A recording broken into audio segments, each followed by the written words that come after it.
ಕಾಂಗ್ರೆಸ್ ಪಕ್ಷದಲ್ಲಿ ಈಗ ಮೊದಲ ಪಟ್ಟಿ ಫೈನಲ್ ಆಯಿತು.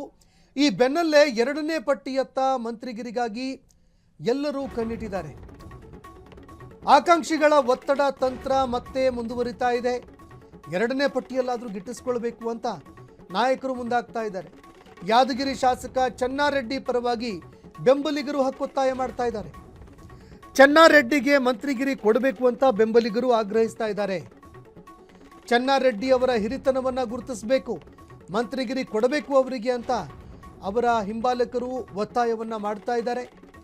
ಇನ್ನು ಕಾಂಗ್ರೆಸ್ ಹೈಕಮಾಂಡ್ ಅವಕಾಶ ಮಾಡಿಕೊಡುತ್ತಾ ಏನು ಅನ್ನುವಂಥದ್ದನ್ನು ಕೂಡ ನೋಡಬೇಕಾಗತ್ತೆ. ಚೆನ್ನಾರೆಡ್ಡಿ ಅವರಿಗೆ ಸಚಿವ ಸ್ಥಾನ ಕೊಡಬೇಕು ಅಂತ ಅವರ ಬೆಂಬಲಿಗರು ಒತ್ತಾಯ ಮಾಡ್ತಾ ಇದ್ದಾರೆ. ಚೆನ್ನಾರೆಡ್ಡಿ ಅವರಿಗೆ ಈ ಬಾರಿ ಸಚಿವ ಸ್ಥಾನ ಕೊಡಬೇಕು, ಅವರ ಹಿರಿತನವನ್ನಾದರೂ ಪರಿಗಣನೆಗೆ ತೆಗೆದುಕೊಂಡು ಸಚಿವ ಸ್ಥಾನವನ್ನು ನೀಡಬೇಕು ಅಂತ ಒತ್ತಾಯ ಕೇಳಿಬರ್ತಾ ಇದೆ. ಇನ್ನು ಕಾಂಗ್ರೆಸ್ ಹೈಕಮಾಂಡ್ ತನ್ನದೇ ಆಗಿರುವಂತಹ ಒಂದು ಪಟ್ಟಿಯನ್ನು ಕೂಡ ಸಿದ್ಧಪಡಿಸಿಕೊಂಡಿತ್ತು. ಡಿ.ಕೆ. ಶಿವಕುಮಾರ್ ಅವರು ಕೂಡ ತಮ್ಮ ಪಟ್ಟಿಯನ್ನು ಹೈಕಮಾಂಡ್ ಮುಂದೆ ಇಟ್ಟರು. ಸಿದ್ದರಾಮಯ್ಯ ಅವರು ಕೂಡ ಇಟ್ಟರು. ಈ ಇಬ್ಬರ ಪಟ್ಟಿಯಲ್ಲಿ ಅನೇಕರ ಹೆಸರು ಫೈನಲ್ ಆಗಿದೆ. ಈಗ ಹೈಕಮಾಂಡ್ ಕೂಡ ಒಂದು ಪಟ್ಟಿಯನ್ನು ಮಾಡಿಕೊಂಡಿತ್ತು. ಈ ಮೂರನ್ನೂ ಕೂಡ ಪರಿಗಣನೆಗೆ ತೆಗೆದುಕೊಂಡು ಈಗ ಕೊನೆಗೂ ಮಾಸ್ಟರ್ ಪಟ್ಟಿ ಬಿಡುಗಡೆ ಆಗ್ತಾ ಇದೆ. ಮೊದಲ ಪಟ್ಟಿ ಬಿಡುಗಡೆ ಆಗುತ್ತೆ, ಅದರಲ್ಲಿ ಯಾರ್ಯಾರಿಗೆ ಅವಕಾಶ ಸಿಗುತ್ತೆ ಅದು ಒಂದು ಕಡೆ. ಅದರಲ್ಲೂ ಯಾರು ಪ್ರಭಾವಿ ಅಲ್ಲದ ನಾಯಕರಿದ್ದಾರೆ ಅವರು ನಮಗೆ ಎರಡನೇ ಪಟ್ಟಿಯಲ್ಲಾದರೂ ಅವಕಾಶ ಮಾಡಿಕೊಡ್ಬೇಕು, ಎರಡನೇ ಪಟ್ಟಿಯಲ್ಲಾದರೂ ಕೂಡ ಸಚಿವನಾಗುವಂತಹ ಭಾಗ್ಯವನ್ನು ಹೈಕಮಾಂಡ್ ನಾಯಕರು ಕರುಣಿಸಬೇಕು ಅಂತ ಒತ್ತಾಯವನ್ನು ಮಾಡ್ತಾ ಇದ್ದಾರೆ. ಇನ್ನು ಹೈಕಮಾಂಡ್ ನಾಯಕರು ಎರಡನೇ ಪಟ್ಟಿಯಲ್ಲಾದರೂ ಅವಕಾಶವನ್ನು ಮಾಡಿಕೊಡ್ತಾರಾ ಅನ್ನುವಂಥದ್ದನ್ನು ನೋಡಬೇಕಾಗತ್ತೆ.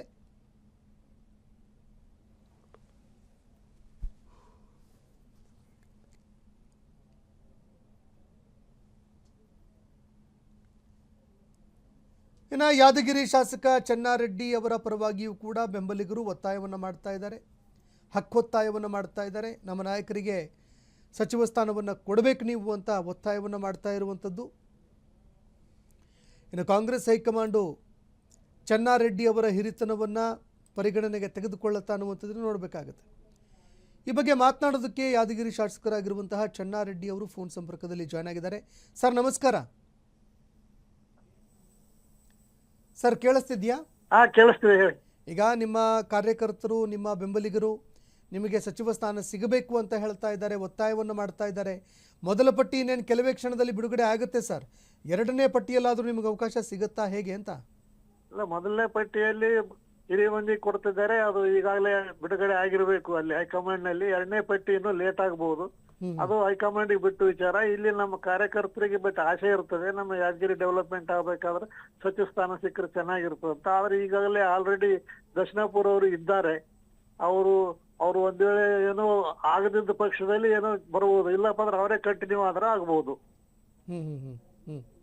ಒಂದ್ ವೇಳೆ ಅವ್ರು ಕಂಟಿನ್ಯೂ ಆಗಲಿಲ್ಲ ಅಂದ್ರೆ ಇಲ್ಲಿ ನಮ್ಮ ಹೈಕಮಾಂಡ್ ಜಿಲ್ಲೆ ಕನ್ಸಿಡರ್ ಮಾಡಿದ್ರೆ ನಾವು ಇರೋದೇ 3 ಜನ, ಅದರಲ್ಲಿ ಚಾನ್ಸ್ ನಾನು ಇದ್ರೆ ಬಂದ್ರು ಬರ್ಬಹುದು.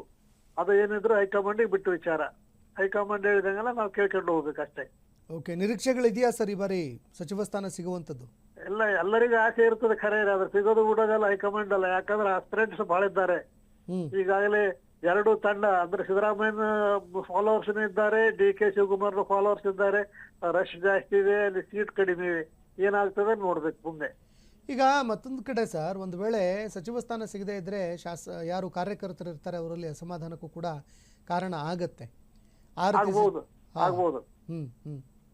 ಅದಕ್ಕೆ ಏನ್ ಮಾಡ್ಲಿಕ್ಕೆ ಆಗೋದಿಲ್ಲಲ್ರಿ, ಹೈಕಮಾಂಡ್ ಒಂದ್ ಇರ್ತದಲ್ಲ, ಅದೆಲ್ಲ ಇನ್ನೊಂದು ಏನ್ ಮಾಡ್ಲಿಕ್ಕೆ ಆಗೋದಿಲ್ಲ. ಜನ ಹೆಚ್ಚಿಗಿದ್ದಾಗ ಅಲ್ಲಿ ಇರೋದೇ ಸೀಟ್ ಕಡಿಮೆ ಇದ್ದಾಗ ತಾಳ್ಕೊಂಡು ಹೋಗ್ಬೇಕು, ಮಾಡ್ಕೊಂಡು ಹೋಗ್ಬೇಕು. ಆದ್ರೆ ಸೀಟ್ ಸಿಕ್ಕಿಲ್ಲ ಅದಕ್ಕೆಲ್ಲ ನಮ್ಮವರೇ ನಾಯಕರು ಇರ್ತಾರೆ, ನಮ್ಮವರೇ ಮುಖ್ಯಮಂತ್ರಿ ಇರ್ತಾರೆ, ಅವರ ಅಭಿವೃದ್ಧಿ ಕಡೆ ಗಮನ ಕೊಡ್ತಾರೆ.